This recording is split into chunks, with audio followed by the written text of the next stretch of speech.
Hello, Sabine Lichtenfels, the co-founder of Tamera. We have today a transmission sharing interview about water is life and about feminine wisdom. And I would love to go into a dialogue with you and with the mystery about what is truly the feminine, because I feel there is so much talk about it, and yet I have the feeling we're just starting to really understand what the feminine truly is. And as you are a woman who is deeply connected with the feminine, I would love to hear what you have to share.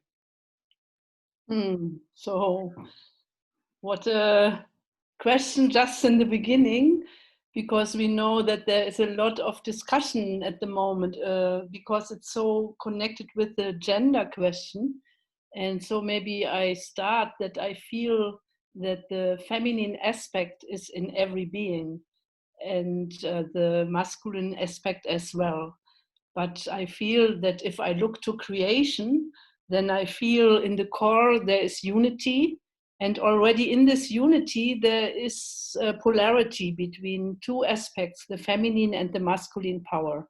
And this is like the start of creating a next level, and then diversity starts. So the two is already in the one. Mm-hmm. And there I feel that we have a lot of pain of the past to heal, because we all are part and are coming out of a patriarchal culture where the feminine aspects were very mistreated, were not acknowledged, where there was a lot of misuse of the feminine power, and there was this kind of domination. And I'm saying this without accusation. I think that we are living now since centuries in a kind of perpetrator-victim pattern, but both genders, the masculine and the feminine, the men and the women, are victims of core pain where we lost the balance between these two sources. And I think many indigenous people, they know about this. They know that it's not only about personal relationship, but that we carry universal energies. And there it's so much about the balance between the feminine and the masculine power and the healing of this aspect. And maybe to bring it away from the human being, I would compare it with the fire and the water. That the fire is more the masculine aspect and the water is more the feminine aspect. And if they are not in a balanced way, there is war. And so this we have to face in our culture, in our healing, our past, that we figure out again what is the special feminine quality, what is a special masculine quality, where is the sacredness in both of them. Yeah, thank you. Now that you have compared the feminine with the water, and as it is our theme, again, like I would like to get more texture of what are these qualities of water. How is the feminine and the water, how are they related, or how are they, what kind of maybe also I perceive water as a being. So what is this feminine as a being? What is water as a being? What kind of experiences and what kind of wisdom do you have to share? Yeah, I feel the water has a very, very strong quality. Water is life, I would say. Water, it carries life. And water is a being which wants a lot of movement. Water wants to flow. And this, I feel, is the same with the feminine qualities. It's a gifting quality. It's an unfolding quality. It's not so much this kind of precision. It's more this intuition quality, what we as a feminine quality, I would describe like this. And I like very much the sentence that we have done to the rivers the same what we have done to the love aspect. So the love aspect is also a very feminine aspect, and we tried to bring it into prison. So we did not allow the rivers anymore to flow really in its natural way. And the same we have done in the last centuries with bringing our love relations into a kind of determination and domination and prison. And so a lot of feminine power wants to be freed again. We have to ask ourselves, how can the feminine quality be protected, and how it can show its quality again in a way that it's not misused. Yeah. And there, if we compare it with water, there is also, I know that some indigenous people say water has 13 different levels. And the special quality of the feminine is that we nourish the children. We have the water to give. And many people say that there was a comparison between the masculine and the feminine. And because the men don't have this quality of water giving, they started war. It's a simplification, but something I feel is important to see in the quality of motherhood is this nourishing, and this is also a quality of water. Water is life. And then if we look deeper to the water, then I think every being is born out of a mother, and there is darkness when the embryo is in the womb. It's in the dark water, there is no light in it.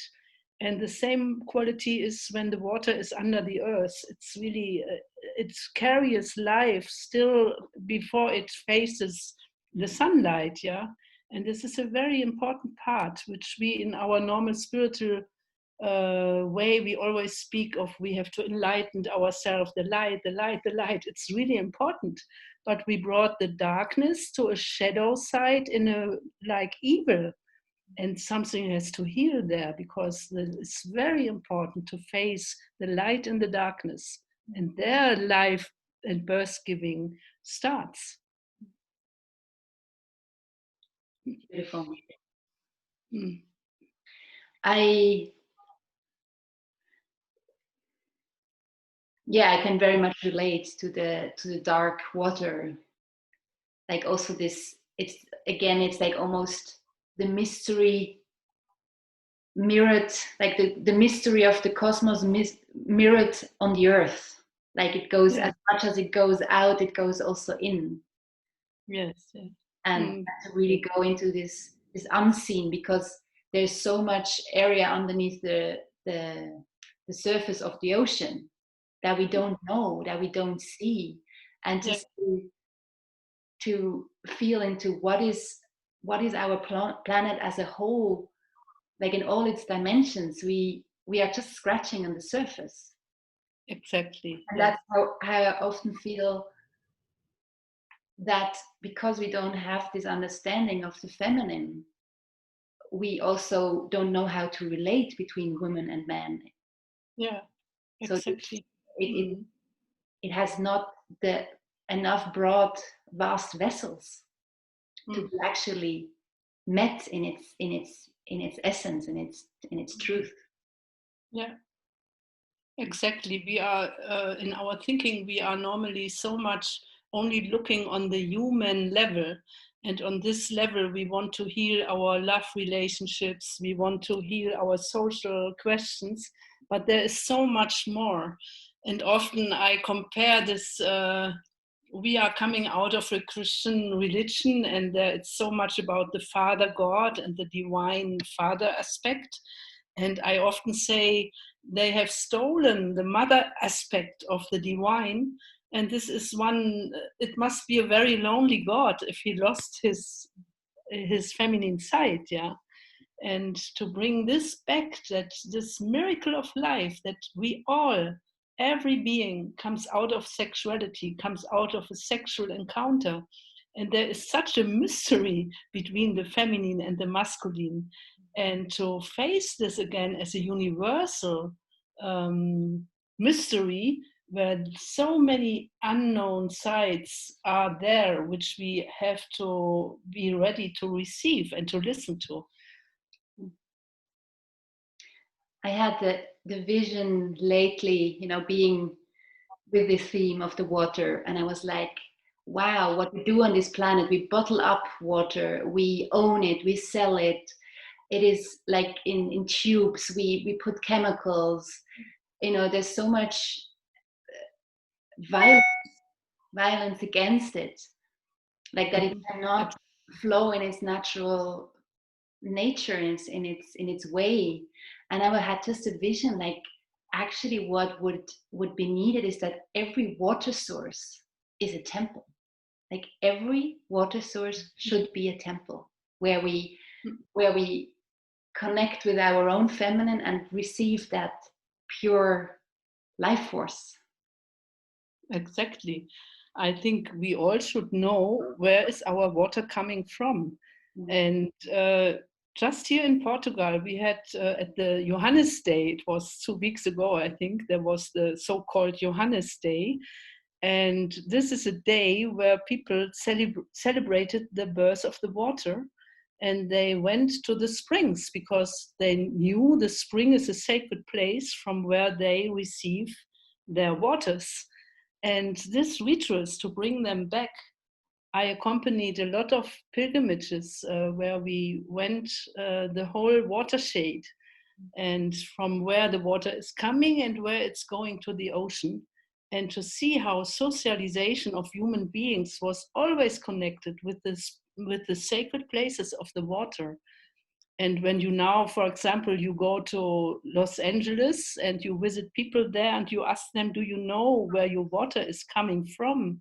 And then knowing how much war, how much domination happened on this level and how much destruction, then we can see where the healing takes place, yeah, where it has to happen. Mm. Yeah. And again, there is this parallel with how women have been treated on this planet. Yes. And what I was today, I had the insight, it's true, like when I'm sexually aroused, I become wet, so my water starts to flow. Exactly. And to have that, again, also to really see, like whenever the water is flowing, to have that sacredness, like water it's communicating, there is something sacred that wants to be shared, and yet it has such an unconditional abundance. Like water doesn't judge, it just flows everywhere. It forgives, like water in itself always renews itself and heals itself when it can flow again in a natural environment. So that's if we allow to face this, then we come very, very much to the question of the sacred feminine power. Because what you say, if I'm aroused sexually, I become wet. Just to say this sentence is already like, oh, it's not easy to pronounce it, because we know that because of this, many women were tortured. The Inquisition is not long time ago. And so normally we don't know anymore about our natural power, and that we are erotical beings. Yeah? I feel Eros and water is, in a way, it's the same. Eros is the natural flow between human beings, what water is for the earth. And if we see then how much we women can contribute towards healing, if we become aware again about our sacred nature, yeah.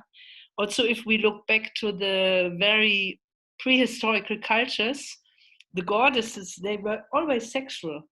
They were always this sexual beings. Motherhood and being a sexual woman was very natural.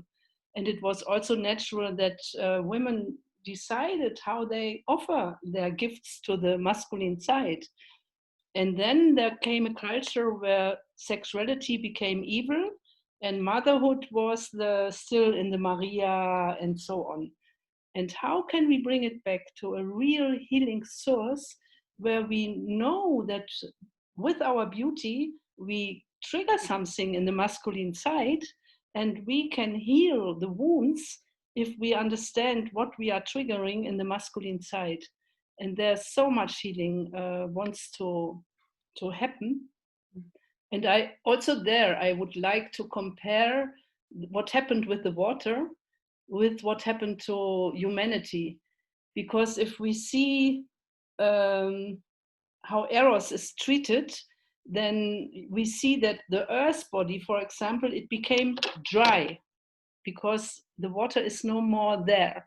So if we take care again for the earth, if we create water retention landscapes, all life comes back.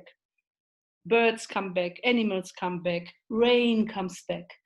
But at the moment when it's raining here in the south, the rain is coming very strong to the earth, and the earth cannot receive because it's dry, it's hurted. And so the water creates a lot of damage. It goes to the rivers and it takes a lot of soil with it.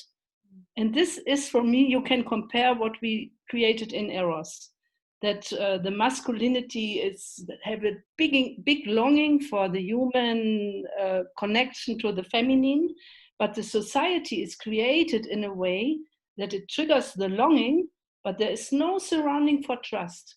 So the women have to take all this longing, but they can't create a vessel where they can receive it in a way that healing can appear. Yeah. And for me, there is such a similarity between what we have done to the earth and what we did to each other as human beings, where we can really understand to do ecological healing and to bring healing to the humane side is similar. The inner crisis and the outer crisis is very, very deep related to each other.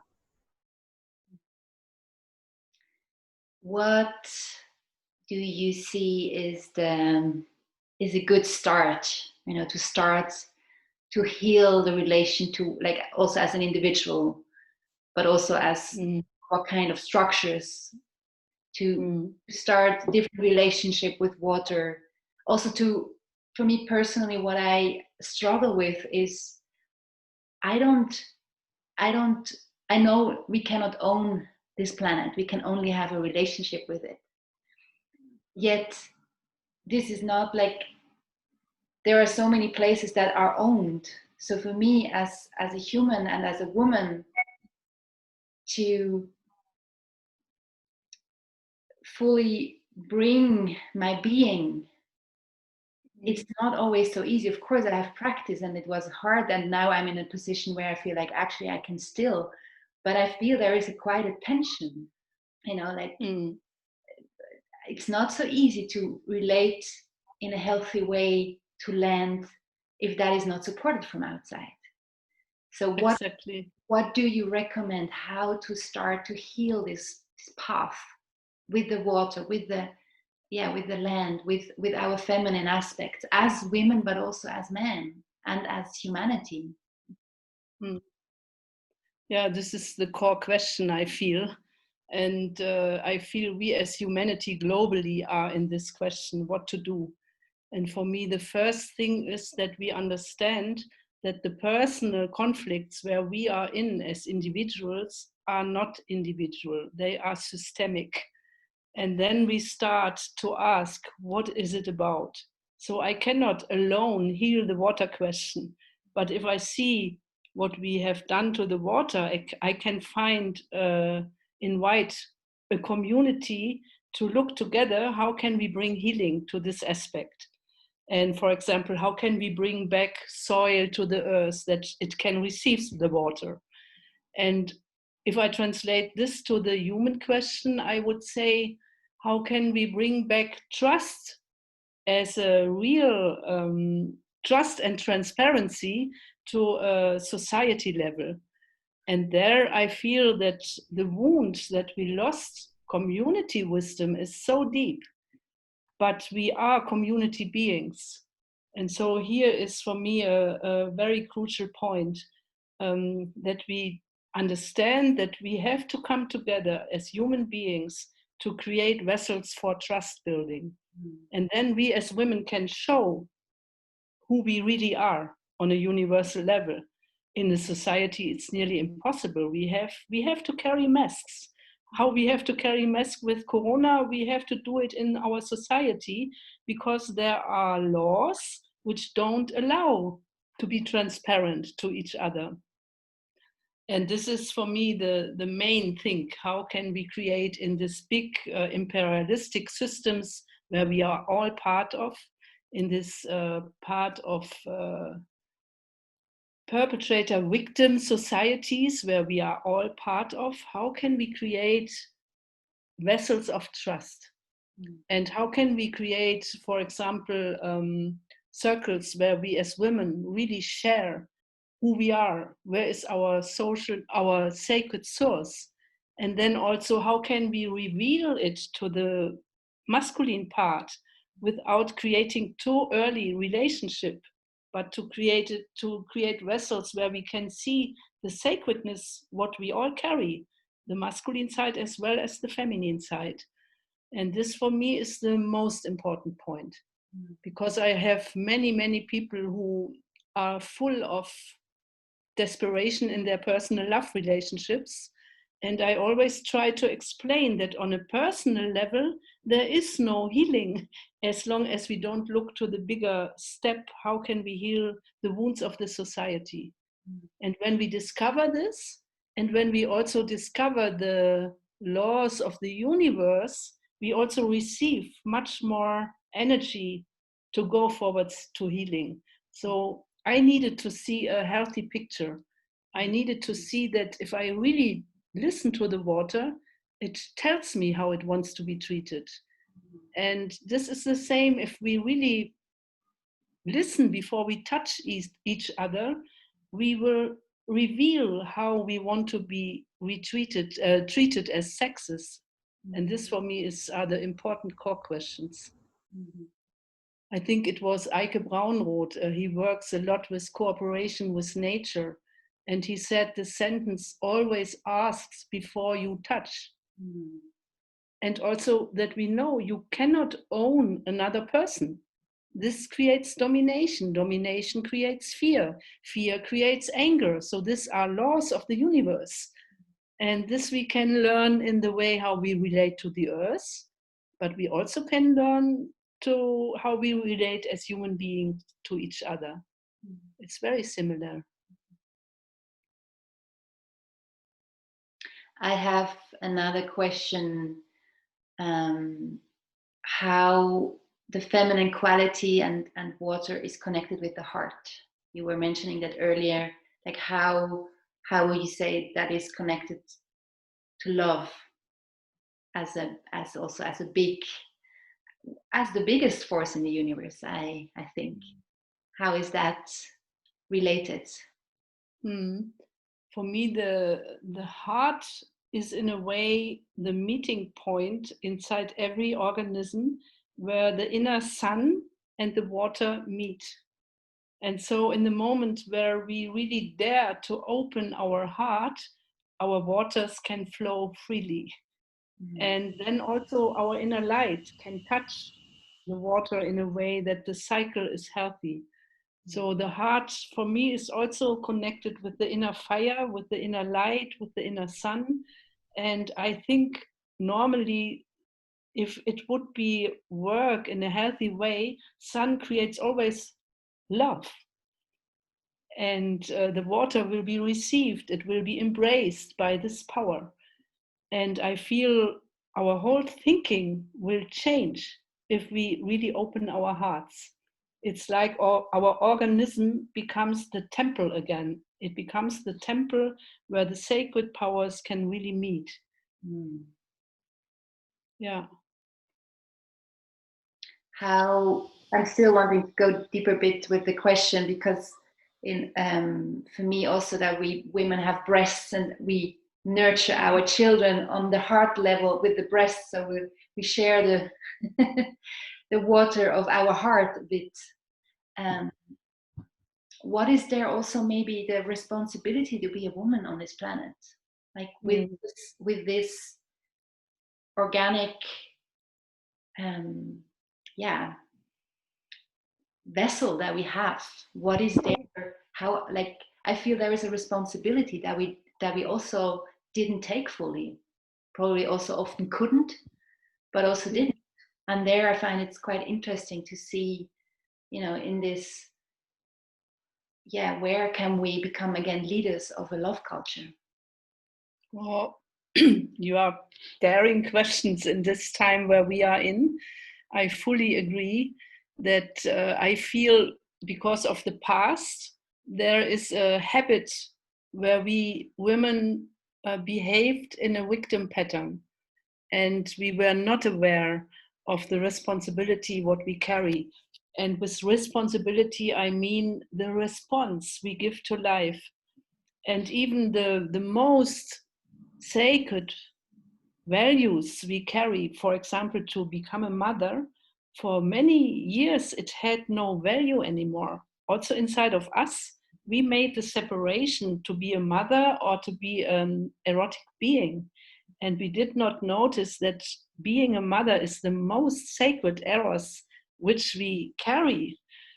And I feel that there is at the moment a movement born where women discover again their real sacred quality, and they discover their natural power they have towards men.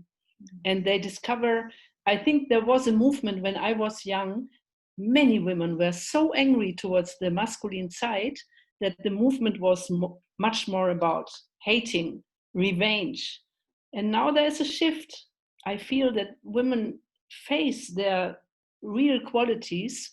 And if I look to many movements, I feel the women are the one who can help that it doesn't go towards war, but towards nurturing the surrounding, taking care, taking responsibility. And especially if we are aware how much natural power we have, then we can say we can learn not to misuse it anymore. And I think in the whole Me Too movement, I'm glad that so many things come to the surface, that it's seen what is done with women. And on the other side, it's important that we don't lose the compassion towards the man, and that we can be the ones who can really support that violence can end if we take back our natural power.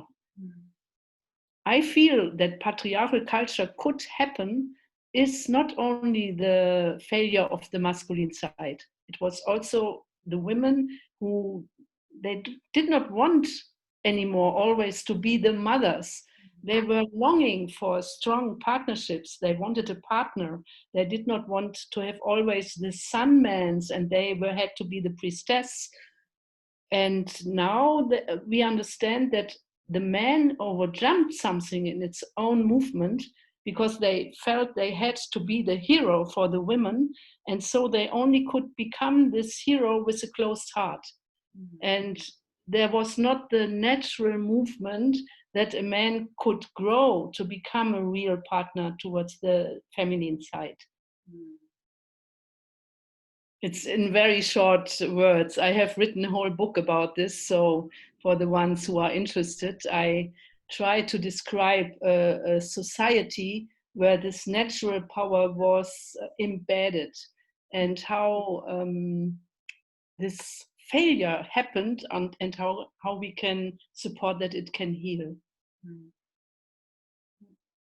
I find it quite, like for me, for my own journey as a woman, it has been a very deep journey to find that inner abundance, like to heal that wound of, like when you've walked through a long desert, then to discover, oh, actually I am a source.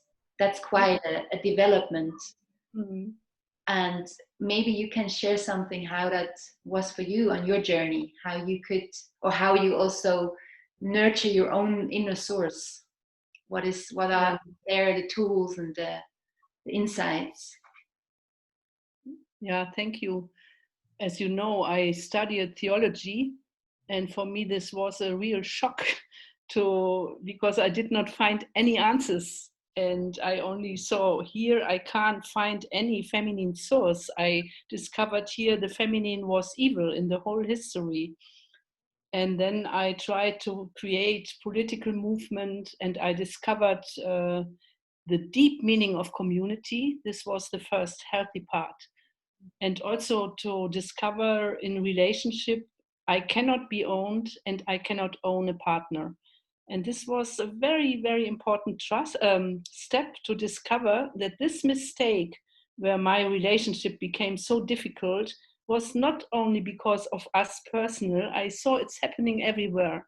So I started, what can be solution? And so this brought me to community. But then still I had the feeling we have to do so much work, and how can we succeed? And then it was very important to find the real spiritual memory. And for me, it happened when I visited a very old stone circle, which was created maybe around 5,000 before Christ. And I was so touched by this place, and how could people in this time build these big stones? What happened there? And I visited this place very often with groups and alone, and I slept there, I dreamt there. And this brought me to a very, very healthy memory of a prehistorical tribal wisdom.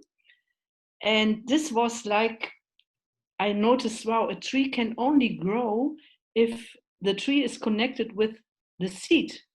And the seed has every wisdom how it wants to grow. And there I discovered this memory, what it does mean to be a woman in a sacred way, where there was no, I discovered the healthy part.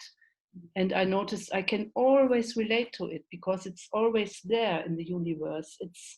We were hurt in a historical sense, but evolution knows the healthy part, and I can always relate back to this. And this was for me very, very important, to find the way back to real spiritual trust. And so also to find back to be guided by an inner voice. I feel the deepest system change is from fear to trust. And there I need something in the universe where I can trust. And this is not a punishing divine God Father. This is the sacred life source itself. And to watch nature and to listen to nature and to understand that there is always an answer coming if I'm ready to become still enough to really listen. This was or is still my source. And then I'm engaging myself very much to make this picture visible also for others, and to create community, and also not to fear to face our own trauma. I noticed that behind the trauma there is the deepest treasure, because the trauma brings us to this kind where we try to defend ourselves, where we hide ourselves, where we protect ourselves. And noticing, no, I'm not my trauma. Behind the trauma, there is the real sacred source. Thank you. I feel, again, there it's beautiful to just witness or hear again. I mean, I've heard that before from you, but just to this deep trust or this deep experience that you can follow your intuition, that you can follow your inner gnosis.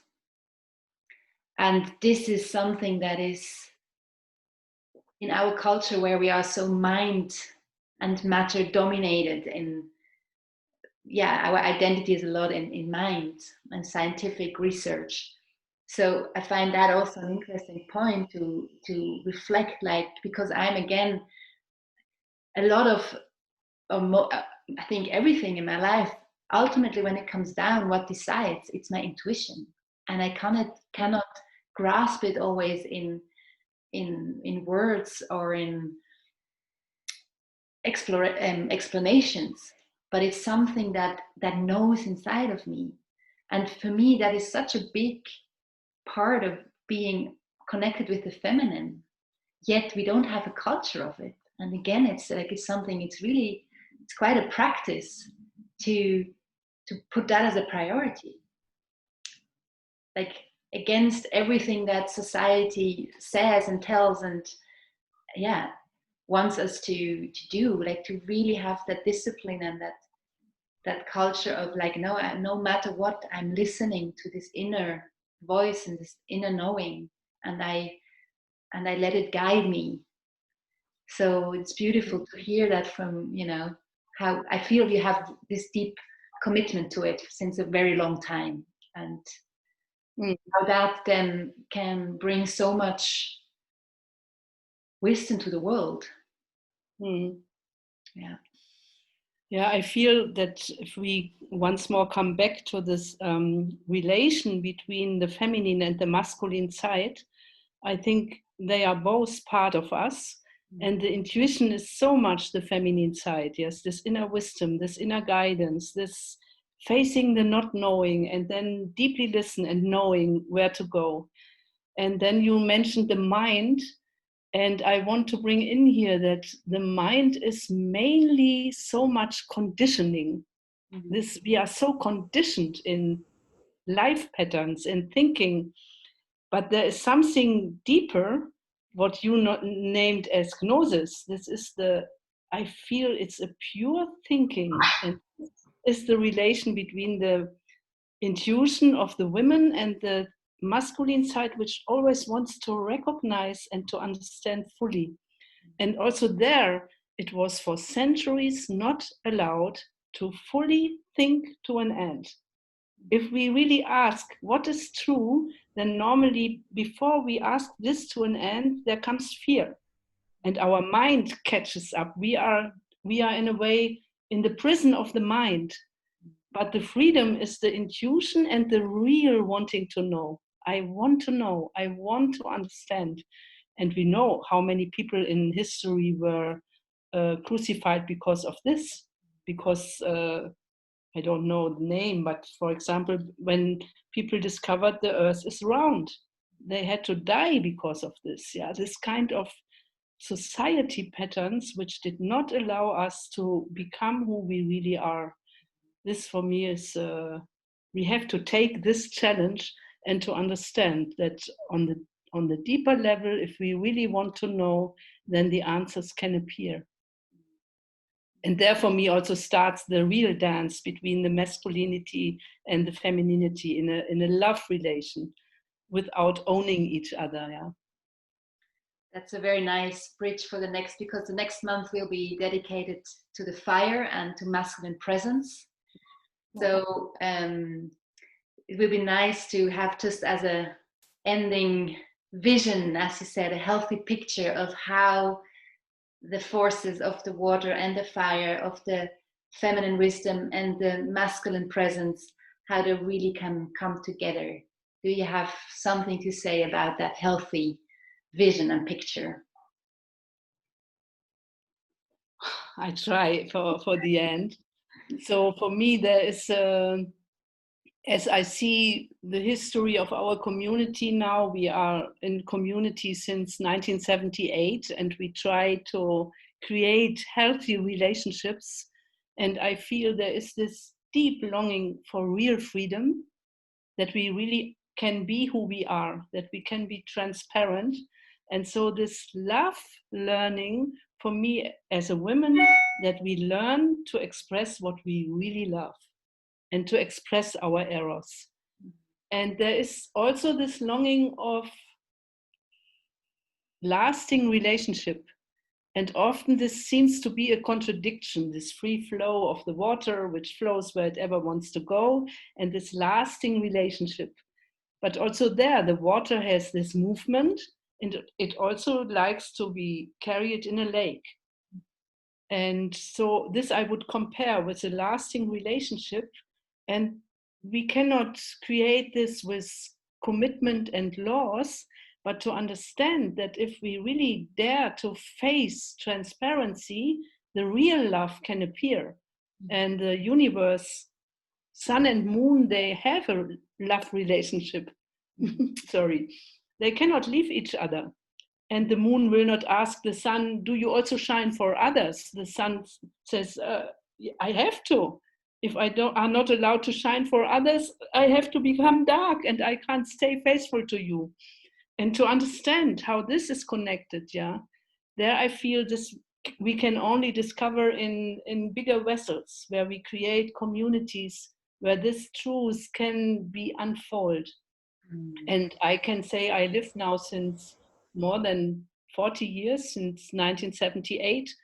I'm a grandma, I have 5 grandchildren. I'm in a lasting relationship because my partner and me both dared to go for our freedom, but to stay transparent to each other.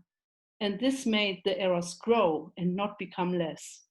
And this is a secret to discover this, that it's possible, yeah? If we really become who we are, it will also deepen our love relation and our trust to each other.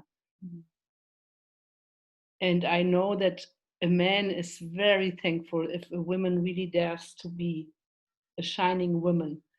And I can also say I'm always thankful if a man dares to become transparent and not plays the hero. He can be very shy, but if he dares to be transparent in his masculine sacredness, I love this man. And I think we will create a culture of partnership out of this. It's not born yet. We are in a birth giving process together. Thank you so much. Beautiful. Yeah. I'm very much looking, for me it's also this, having this vision outside means also to come in those forces, to marry inside those forces. Exactly. And the more I'm still practicing, but the more I'm able to live that, the more I really feel like the juiciness of life. Yeah. The juiciness and the passion again, then we have the water and the fire again. It's so funny also how we use words where it's already expressed. Yeah, exactly. And for me, it's just maybe at the end, for me, it's very healthy that I don't look only to the love relationship, but that I take this as response to the life. And also there, for example, we created sacred fireplaces in Tamera. And this was a step because here it's nearly desert and it's not allowed to create a fire. But we know in indigenous cultures it was natural that the men did take care for the fire, also the women if they needed, and then creating a water retention landscape to bring these two forces into balance. And the more we try to understand how this is happening in nature, we will understand our own nature more deep. So this for me is also very related. Yeah. Yeah, may the waters and the fires come into balance and find its place on this planet. And again, we are in our bodies, I think around 70% there are different numbers, but water. So there it's also interesting to see what is the right measurement in on this planet. How much fire do we need? How much water do we need? Exactly. And to listen and to learn from this planet that is so deeply trying to communicate to us humans, that we listen. So let us take this as a prayer and share it with the world. Thank you very much, Sabine. Thank you for your dedication. I can see how much you are shining with this inner decision to go your path. Thank you. That's it.